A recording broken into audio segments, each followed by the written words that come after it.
J'ai quelques points à aborder. Pour en revenir sur la vidéo d'hier, euh, bon, en fait, je vais le dire en vidéo, ça semble être apprécié un peu de StarCraft 2 Talking dans QCO. En fait, quand Louis, tu demandes qu'est-ce qu'un terrain doit faire contre le BO Fast B3 que j'ai parlé hier. En fait, je vais dire ce que j'en pense. Moi, je vais fonctionner par, évidemment, je suis pas terrain. Qu'est-ce qui me ferait le plus chier, qu'est-ce qui me ferait le plus peur de perdre qu'un terrain pourrait faire. OK? Sauf que c'est certain que je suis Protoss, puis moi, la manière que je fonctionne quand j'ai un BO, bon, ben, je vais m'organiser pour qu'il soit universel, c'est-à-dire qu'il puisse s'adapter à n'importe quelle chose que le terrain doit faire. OK? Ça veut dire que je vais en main. Ça va être un peu drôle parce que je vais donner ce qui serait de meilleur que le terrain pourrait faire, mais en même temps, je vais redonner le compteur par-dessus du Protoss. OK? Euh, donc, en fait, moi, si j'étais terrain puis je jouerais contre le BO que j'ai parlé hier de phase B3, je pense que je ferais un one base proxy. Ouais, pas un proxy, un one base mine. OK, un one base drop de mine ou un proxy mine. Effectivement, excusez, j'ai la roquette. Effectivement, ce serait super bon. Même si j'ai dit hier que dans le BO, j'ai joué contre bon, le Best Rank GM, puis il m'a fait un proximine, ça m'a pas fait mal. Comme je vous dis, j'ai été chanceux. Je pense qu'en temps normal, ça fait vraiment mal. Je veux dire, le principe est simple, j'ai pas de détection. Là. OK?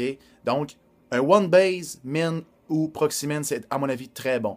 Ensuite, il y a une affaire qui serait très bon, un one base all-in.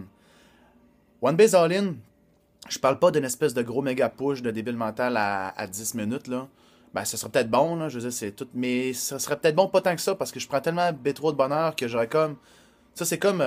Le graphique est comme inversement proportionnel, c'est-à-dire que si je prends fast B3 comme ça à 5 minutes, puis toi tu me pushes, t'as un terrain, puis tu me pushes à 10 minutes, ben moi, même si j'ai B3, je vais être mieux préparé que si j'ai B2 standard, un fast expand, un stalker core expand, puis j'ai B2 à 10 minutes. Parce que c'est comme l'effet boule de neige que je l'ai tellement pris de bonheur qu'elle se rentabilise, puis que ça finit qu'à 10 minutes, j'ai plus d'argent que si j'avais juste B2. Sauf que, donc, mais ça serait peut-être bon quand même, remarque, là. Mais en fait, quand je veux dire un gros push one base, ça serait ben, à peu près tout. Une espèce de fast timing marine maraudeur mine, ou un pas de mine, mais un marine maraudeur medivac, un espèce de push, aussitôt que tu as deux medivac, tu pushes, ça veut dire peut-être qu'à 6 minutes, tu te mets de bonheur, mais 7 minutes 30 je sais pas, une espèce de push avec full MMM. À mon avis, ce serait bon contre mon. Parce qu'à mon avis, à ce moment-là, j'ai un moment de faiblesse. Là. Euh... Fait que ça, à mon avis, ce serait bon. Une espèce où. Ok, là maintenant, on va répondre d'une autre manière. Moi, en fait, on disait tantôt, qu'est-ce que je fais j'ai pas de détection. C'est parce que le BO est ainsi fait. Là, je reviens dans la peau des Protoss. Ok? Euh, moi, ce que je joue sur le ladder pour. En fait, le BO peut contrer les mines comme suit. Mon Zilot, je l'envoie à la B2 du terrain. Si j'arrive à la B2, puis il n'y a pas de B2, ok? Bon. Moi, ce que je vais faire, je vais changer le BO. Puis je le dis pour les Protoss, tu fais une fauche puis une robot tout de suite, pour safe. Puis tu fais un canon dans tes lignes de minerais, puis tu vas avoir des observateurs, parce que là, il va sûrement enterrer ses mines un peu à l'extérieur du champ de détection de tes canons.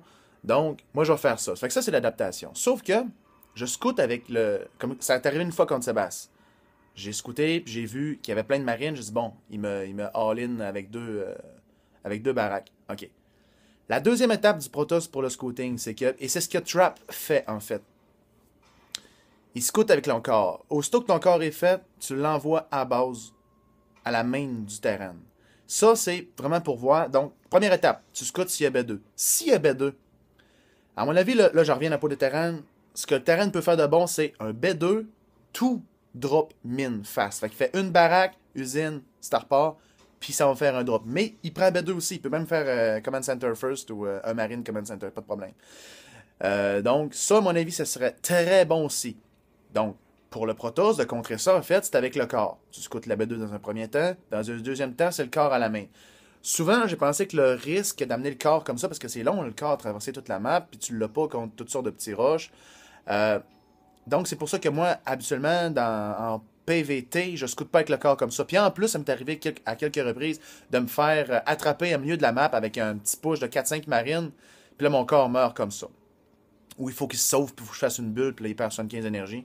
Donc, c'est pour ça que j'avais arrêté. Cependant, le BO à Trap, il est bien fait parce que le Zealot, quand j'envoie à la B2, en fait, et comment je pourrais dire ça? Ben, il voit si le gars, le terrain te fait une espèce de timing push de 6 marines ou quelque chose qui pourrait te faire chier ou tu vas avoir besoin de ton corps. Parce que si tu fais un push de 6 marines, même s'il prend B2, je veux juste dire une chose, toi, à ta base, tu vas avoir genre 2 stalkers, un Zealot maximum. Si c'est pas un stalker, un Zealot. Fait que si t'as pas ton corps, ça va mal. Avec le corps, Seb me l'a fait. Aujourd'hui, on a fait 3 games en fait. Ce que j'ai fait le BO, ce que j'ai parlé hier, phase B3. Seb m'a fait un timing de 4 marines. Et la game d'après, il m'a fait un timing de 5, 6, 7 marines, 6 je pense. Et dans les deux cas, il m'a tué aucune unité. À part un moment donné, il m'a tué un ou deux probes. Ça veut dire que si t'as ton corps, puis t'as un marine, t'as un stalker, un zealot, puis un corps, tu résistes facilement à toutes sortes de petits push comme ça. Mais si t'as pas ton corps, t'es vraiment dans la merde. À la limite, tu peux quasiment perdre la game parce que tu vas être obligé de prendre tes probes. Ça, ça va mal en fait. Sauf que, comme je disais, le zealot, il va scouter ça si le Protoss fait ça. Si le terrain fait un petit timing push comme ça. Chose que je faisais pas avant avec le Zealot. Fait que je faisais pas de Zealot avant. Donc, tout est. Fait que si tu fais le Zealot puis tu t'envoies sa B2, ben tu peux envoyer le corps là. Je l'ai pas encore testé. Honnêtement, je l'ai pas encore testé, mais théoriquement, ça devrait fonctionner. T'envoies ton Zealot puis t'envoies ton corps. Fait que le corps, il est là pour voir si le gars il fait 1, 2, 3 baraques ou il fait. Tu vois, il a fait straight. Il a pris B2 straight to facto puis Starport va dropper. Donc, ça répond à la question. Moi, c'est comme ça que je vois ça.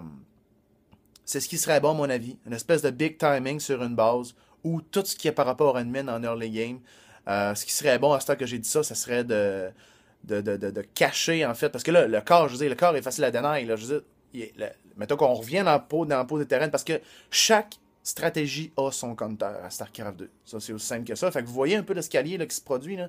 Je fais ce que le terrain ce que le terrain pourrait faire de bon.